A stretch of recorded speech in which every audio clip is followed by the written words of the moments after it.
Good morning class. ધોરણ 11 વિષય રસાયણ વિજ્ઞાન, ચેપ્ટર 3 તત્વોનું વર્ગીકરણ અને ગુણધર્મોમાં આવર્તિતા. ગયા લેક્ચરમાં આપણે ભૌતિક ગુણધર્મોને આધારે જે આવર્તી વર્ણન હતું, જુદા જુદા ભૌતિક ગુણધર્મો છે તે જોયેલા હતા. છેલ્લે આપણે આયનીકરણ એન્થાલ્પી, ઇલેક્ટ્રોન પ્રાપ્તિ એન્થાલ્પી અને વિદ્યુત ઋણતા આધુનિક આવર્ત કોષ્ટકની અંદર કેવી રીતે આ પ્રકારના જે જુદા જુદા તત્વોના ભૌતિક ગુણધર્મો છે તે જોવા મળે છે તેના વિશેનો અભ્યાસ કર્યો. આવર્તમાં અને સમૂહમાં તે કેવી રીતે અલગ પડે છે તેના વિશેનો અભ્યાસ કર્યો. તો હવે આજે આપણે રાસાયણિક ગુણધર્મોમાં આવર્તી વર્ણનો, બરાબર, ભૌતિક ગુણધર્મો તે તો તેના ભૌતિક સ્થિતિ ઉપર આધારિત તેના ગુણધર્મો છે. રાસાયણિક પ્રક્રિયા કરે કોઈ પણ તત્વના પરમાણુ એકબીજા સાથે ઇલેક્ટ્રોનની ભાગીદારી કરી અને રાસાયણિક પ્રક્રિયા કરશે. જેમ કે પાણીનું ઉદાહરણ આપો તો H2O છે, તો રાસાયણિક પ્રક્રિયા પહેલા હાઇડ્રોજન અને ઓક્સિજન બંને વાતાવરણમાં H2 અને O2 સ્વરૂપે હતા. પરંતુ રાસાયણિક એક ચોક્કસ પરિસ્થિતિમાં રાસાયણિક પ્રક્રિયા થઈ અને તેઓ એકબીજા સાથે રાસાયણિક બંધથી જોડાઈને પાણી બને છે, H2O બને છે. તો રાસાયણિક પ્રક્રિયા થવા માટે જવાબદાર જે ગુણધર્મ છે તેનો અત્યારે આપણે અભ્યાસ કરવાનો છે, બરાબર. તો પહેલું આવે છે સંયોજકતા અથવા ઓક્સિડેશન અવસ્થાની આવર્તિતા. તમને બધાને ખ્યાલ આવવો જોઈએ કે સંયોજકતા જે શબ્દ છે તે ધોરણ 9 થી આપણે ભણતા આવીએ છીએ. સંયોજકતાનું બીજું નામ ઓક્સિડેશન અવસ્થા છે. સંયોજકતા એટલે કોઈ પણ પરમાણુની બાહ્યતમ કક્ષામાં રહેલા ઇલેક્ટ્રોનની સંખ્યા. ખ્યાલ આવ્યો? ધાતુ તત્વ હોય તો તેની બાહ્યતમ કક્ષામાં 1, 2 અને 3 ઇલેક્ટ્રોન હશે અને તે પોતે 1 ઇલેક્ટ્રોન હોય.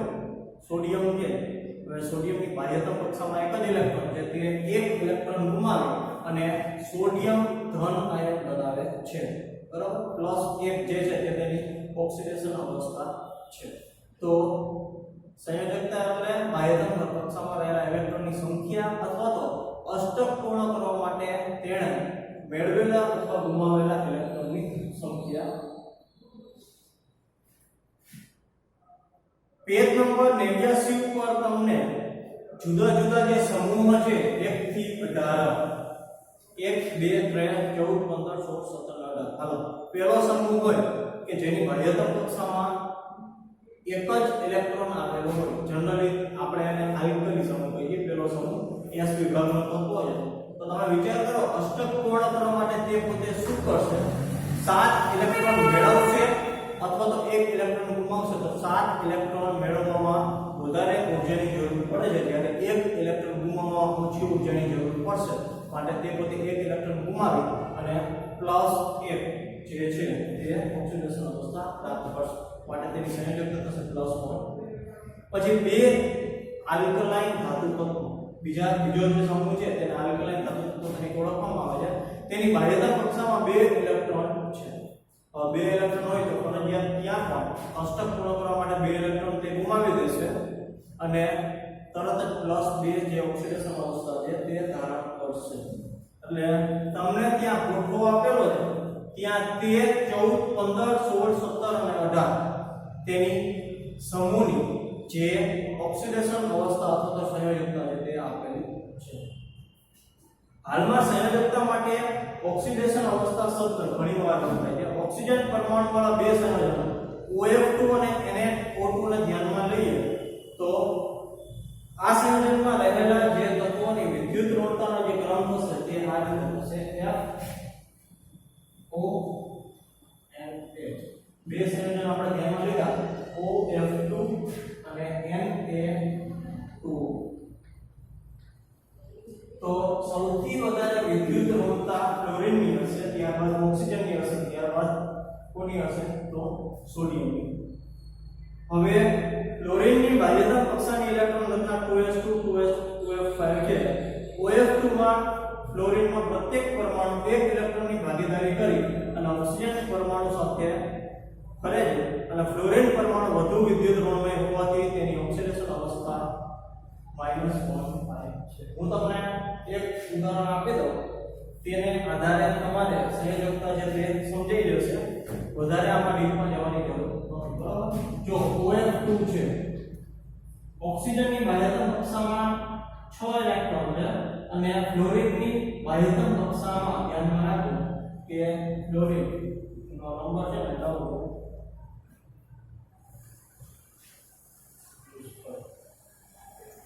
ફ્લોરિનની જે ઇલેક્ટ્રોનની રચના છે તે 2s2 2s5 છે. બરાબર? હવે આવી રીતે ઇલેક્ટ્રોન રચના હોય તો તેની બાહ્યતમ કક્ષાઓ 5 છે. અષ્ટક પૂર્ણ કરવા માટે 3 ઇલેક્ટ્રોનની જરૂર છે. તે પોતે શું કરશે?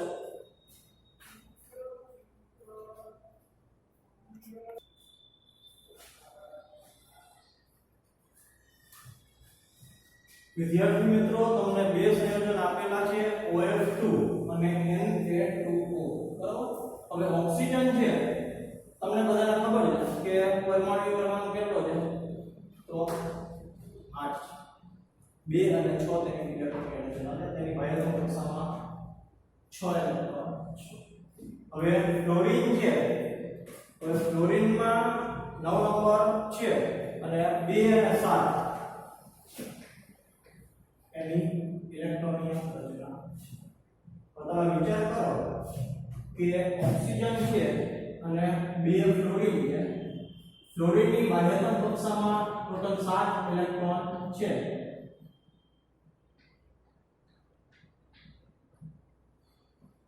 અને ઓક્સિજન છે તેની બાહ્યતમ કક્ષામાં 6 ઇલેક્ટ્રોન છે. હવે પરંતુ એક વસ્તુ જોવાનું છે કે વિદ્યુત ઋણતા જેની વધારે હોય તે પોતે ઇલેક્ટ્રોન સ્વીકારે છે, જેની વિદ્યુત ઋણતા ઓછી હોય તે ઇલેક્ટ્રોન દે. અહીંયા વિદ્યુત ઋણતાનો ગ્રાફ આપેલો છે કે જેની અંદર ઓક્સિજનની વિદ્યુત ઋણતા ફ્લોરિનની વિદ્યુત ઋણતા કરતા ઓછી છે, માટે ઓક્સિજનનો જે પરમાણુ છે તે ફ્લોરિનને એક જ ઇલેક્ટ્રોનની જરૂર છે, પરંતુ અહીંયા બે ફ્લોરિન હશે તો દરેક બે ફ્લોરિનને પોતાના જે એક એક ઇલેક્ટ્રોનનું દાન છે તે કરશે અને આવી રીતે એક ઓક્સિજન 2 ઇલેક્ટ્રોન એક એક ફ્લોરિનને દે છે, માટે ફ્લોરિન એક ઇલેક્ટ્રોન સ્વીકારે માટે એની ઓક્સિડેશન અવસ્થા થશે -1. બરાબર? બે ફ્લોરિનની ઓક્સિડેશન અવસ્થા -1 થશે અને ઓક્સિજન જે છે પોતે 2 ઇલેક્ટ્રોનનું દાન કરે છે, માટે તેની જે ઓક્સિડેશન અવસ્થા થશે તે +2 થશે. હવે બીજું સંયોજન તમને આપેલું છે Na2O. હવે Na2O ની જો વાત કરવામાં આવે તો તમને ખબર જ છે કે સોડિયમ છે ધાતુ તત્વ છે, ઓક્સિજન છે અધાતુ તત્વ છે. હવે ઓક્સિજનની બાહ્યતમ કક્ષામાં 6 ઇલેક્ટ્રોન છે, તેને અષ્ટક પૂર્ણ કરવા માટે 2 ઇલેક્ટ્રોનની જરૂર છે અને સોડિયમની બાહ્યતમ કક્ષામાં 1 ઇલેક્ટ્રોન છે, પરંતુ સોડિયમ કેટલા છે? 2. હવે 2 સોડિયમ પોતે એક એક ઇલેક્ટ્રોનનું દાન ઓક્સિજનને કરી એક સોડિયમ એક ઇલેક્ટ્રોન આપે, બીજો સોડિયમ એક ઇલેક્ટ્રોન આપે, એટલે આજે ઓક્સિજન હશે પોતે 2 ઇલેક્ટ્રોન સ્વીકાર્યા, માટે તેનો જે ઓક્સિડેશન નંબર થશે તે -2 થશે અને પોતાનો અષ્ટક પૂર્ણ કરશે. સોડિયમ છે તે 1 ઇલેક્ટ્રોનનું દાન કરી અને તે અષ્ટક પૂર્ણ કરે, 1 ઇલેક્ટ્રોનનું દાન કર્યું માટે તેની ઓક્સિડેશન અવસ્થા +1 અને અહીંયા પણ આવશે +1. ખ્યાલ આવી ગયો? એટલે જે તે સમૂહના તમને ઓક્સિડેશન અવસ્થા તો આપેલા જ હશે, સાથે જુદા જુદા જે સંયોજનો હશે તો સંયોજનો ઉપરથી કેટલા ઇલેક્ટ્રોન ગુમાવ્યા કેટલા ઇલેક્ટ્રોન મેળવ્યા તેના આધારે પણ જે ઓક્સિડેશન અવસ્થા છે તે આપણે નક્કી કરી શકીએ. અને તે ચેપ્ટર 8 ની અંદર રેડોક્સ પ્રક્રિયા છે તેમાં ઓક્સિડેશન અવસ્થા શોધવા માટેના જે સૂત્ર છે તે આવે છે, આપણે ત્યારે તેનો અભ્યાસ કરશું. હવે પેજ નંબર 9 ઉપર તમને જુદા જુદા હાઇડ્રેટ અને ઓક્સિજનના ઓક્સાઇડના જે સૂત્રો આપેલા છે એના ઉપરથી તમારે એના ઓક્સિડેશન અવસ્થા પણ આપેલી છે, તેનો તમે અભ્યાસ કરજો એટલે તમને ખ્યાલ આવશે. બરાબર?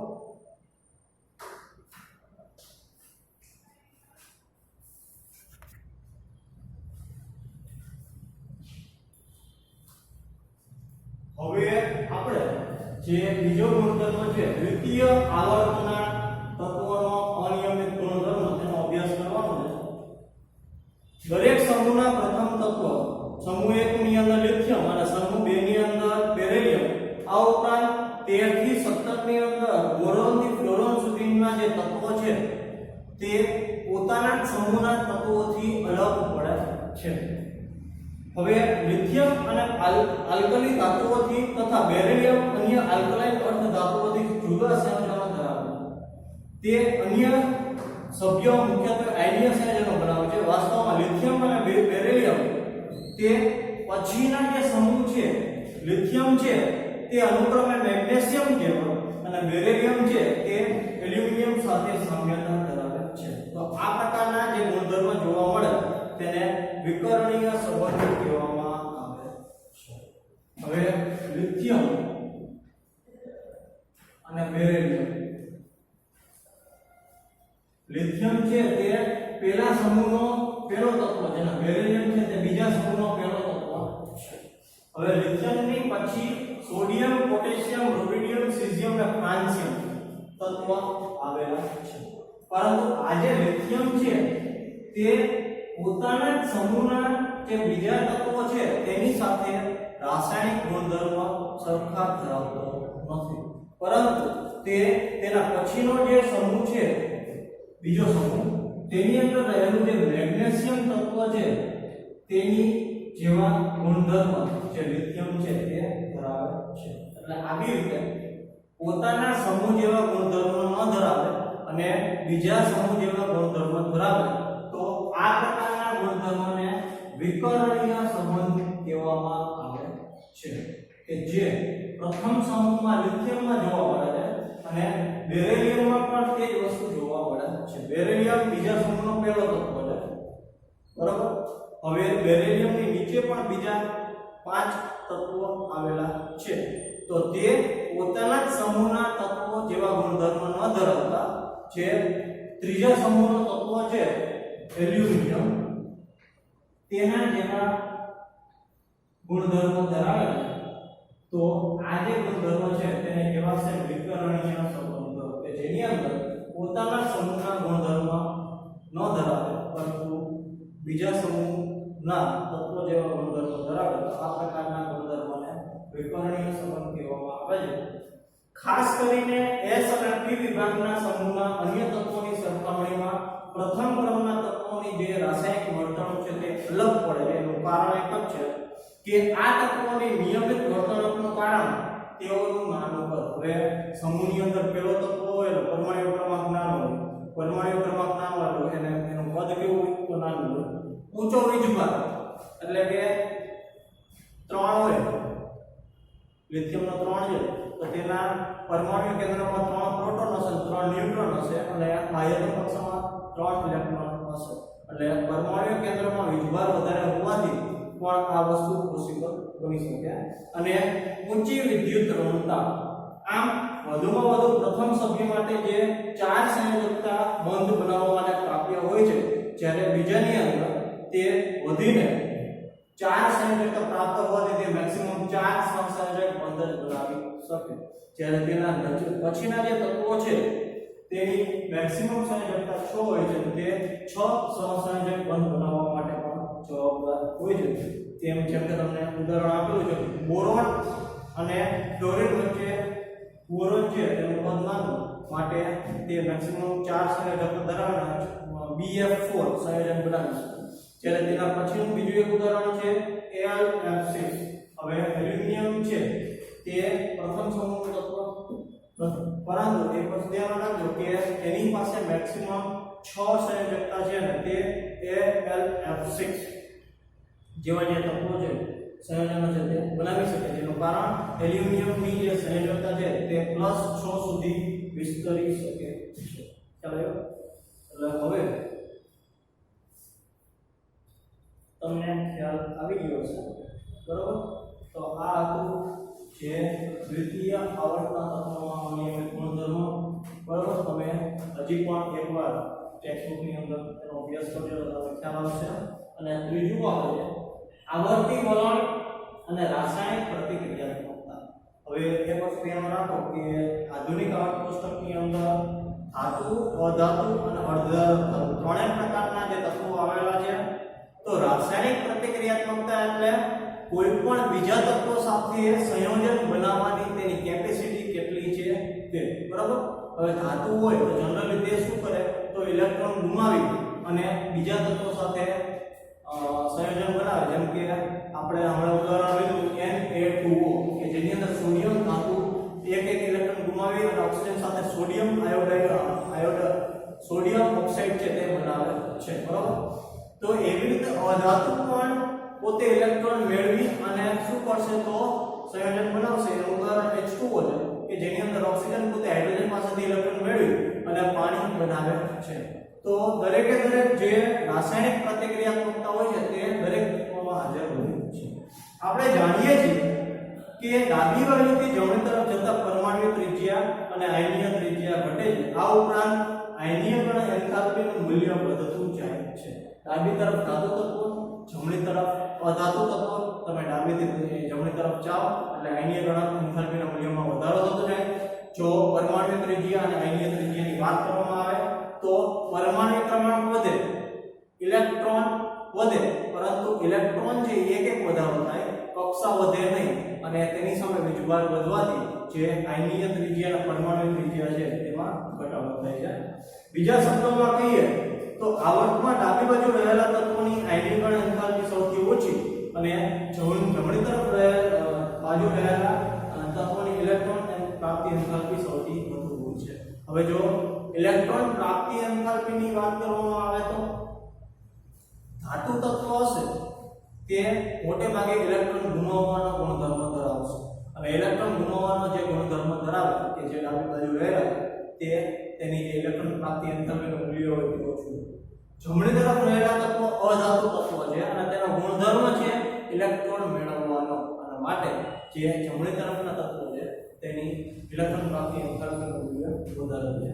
આમ ડાબી બાજુના તત્વો ઇલેક્ટ્રોન ગુમાવી ધનાયન બનાવી અને મહત્તમ રાસાયણિક પ્રતિક્રિયાત્મકતા દર્શાવે છે અને જમણી બાજુના તત્વો ઇલેક્ટ્રોન મેળવી અને ઋણ આયન બનાવી અને મહત્તમ રાસાયણિક પ્રતિક્રિયાત્મકતા દર્શાવે છે. બે રીતે ધાતુ અને અધાતુ બેની રીતે આપણે વાત કરી દીધી કે ધાતુ તત્વો છે જનરલી ઇલેક્ટ્રોન ગુમાવે એટલે તે મહત્તમ પ્રતિક્રિયાત્મક છે, એટલે કે સૌથી વધારે ક્રિયાશીલ છે. જ્યારે અધાતુ તત્વો છે તે પણ ઇલેક્ટ્રોન મેળવી અને સંયોજન બનાવે તો તે પણ મહત્તમ ક્રિયાશીલ છે. હવે આ ગુણધર્મનો સંબંધ તત્વોની રિડક્શન અને ઓક્સિડેશન વર્તણૂક સાથે થશે કે જે આપણે ચેપ્ટર 8 માં તેનો અભ્યાસ કરીશું. આવર્તની અંદર ડાબી તરફથી જમણી તરફ જતા ધાત્વિય ગુણધર્મોમાં ઘટાડો અને અધાત્વિય ગુણધર્મોમાં વધારો થઈ જાય. તત્વોની રાસાયણિક પ્રતિક્રિયાત્મકતા તેમની ઓક્સિજન અને હેલોજન સાથેની પ્રક્રિયાથી દર્શાવી શકાય છે. આવર્તના બંને છેડે રહેલા તત્વો ઓક્સિજન સાથે સરળતાથી પ્રક્રિયા કરી અને ઓક્સાઇડ બનાવે, જ્યારે ડાબી બાજુના તત્વો સામાન્ય ઓક્સાઇડના સૌથી વધુ એસિડ હોય છે. જમણી બાજુના તત્વો ઓક્સાઇડથી વધુ એસિડિક હોય છે અને મધ્યમાં રહેલા જે તત્વો છે ઓક્સાઇડ સાથે ઉભય ગુણધર્મની બેઝ ધરાવે છે. હવે તમને એક વસ્તુનો ખ્યાલ હોવો જોઈએ કે રાસાયણિક પ્રતિક્રિયાત્મકતા નક્કી કરવા માટે અહીંયા જે ઓક્સિજન સાથે પ્રક્રિયા કરી અને તે જુદા જુદા પ્રકારના જે ઓક્સાઇડ છે તે બનાવે છે તેને અનુલક્ષીને ડાબી તરફના તત્વો શું છે? ડાબી તરફના તત્વો છે તે ધાતુ તત્વો છે અને ધાતુ તત્વોની ઓક્સાઇડ સાથે પ્રક્રિયા થાય તો શું બને? ધાતુ ઓક્સાઇડ. ધાતુ ઓક્સાઇડની પાણી સાથેની પ્રક્રિયાથી બેઝ બને. આ વસ્તુમાં ધોરણ 10 માં ભણી ગયા. માટે ધાતુ ઓક્સાઇડ પાણી સાથે પ્રક્રિયા કરીને બેઝ બનાવે તો તે બેઝિક પ્રકારના ગુણધર્મો ધરાવે છે. હવે અધાતુ ઓક્સાઇડની વાત કરવામાં આવે તો તે પણ ઓક્સિજન સાથે પ્રક્રિયા કરી અને અધાતુ ઓક્સાઇડ બનાવે અને તેની પાણી સાથેની પ્રક્રિયા કરી તો શું બને? એસિડ. માટે અધાતુ વાળા જેટલા પણ ઓક્સાઇડ હશે તે શું કરશે તો એસિડિક ગુણધર્મો ધરાવશે. જ્યારે મધ્યમ એટલે વચ્ચેના અર્ધધાતુ તત્વો છે તે એસિડિક અને બેઝિક બંને પ્રકારના ગુણધર્મો ધરાવે છે. માટે તે તટસ્થ એનો જે ગુણધર્મ હશે તે તટસ્થ એટલે ઉભય ગુણધર્મી બંને પ્રકારના ગુણધર્મો ધરાવે તેવા. આવર્તમાં ડાબી તરફથી જમણી તરફ જતા પ્રતિનિધિ તત્વોની સરખામણીમાં સંક્રાંતિ તત્વોની પરમાણુ ત્રિજ્યામાં બહુ ઓછો ફેરફાર જોવા મળે છે. આ ઉપરાંત મુખ્ય સમૂહમાં તત્વોના પરમાણુકરણ વધવાની સાથે સામાન્ય રીતે પરમાણુ ત્રિજ્યા અને આયનીય ત્રિજ્યામાં પણ વધારો થાય છે. આયનીયકરણ એન્થાલ્પી ઘટતી જાય છે અને ઇલેક્ટ્રોન પ્રાપ્તિ એન્થાલ્પીમાં ઘટતી જાય છે. બરાબર? એટલે આવી રીતે સમૂહમાં ઉપરથી નીચે જતા ધાત્વિક ગુણધર્મો વધે, અધાત્વિક ગુણધર્મો ઘટે, રિડક્શન અને ઓક્સિડેશનના ગુણધર્મો પણ તેની સાથે સંકળાયેલા છે. તો આ ચેપ્ટરની અંદર આપણે આવર્ત કોષ્ટકની અંદર રહેલા તત્વોનું વિભાજન કર્યું SPDF માં. તેમાં પણ ધાતુ, અધાતુ અને અર્ધધાતુમાં તેના ભૌતિક અને રાસાયણિક ગુણધર્મો જોયા. બરાબર? અને શરૂઆતમાં આધુનિક આવર્ત કોષ્ટક કેવી રીતે રચાણ તેના વિશેની માહિતી મેળવી. અહીંયા આ ચેપ્ટર પૂર્ણ જાહેર કરી. તેના પછી આપણે નેક્સ્ટ ચેપ્ટર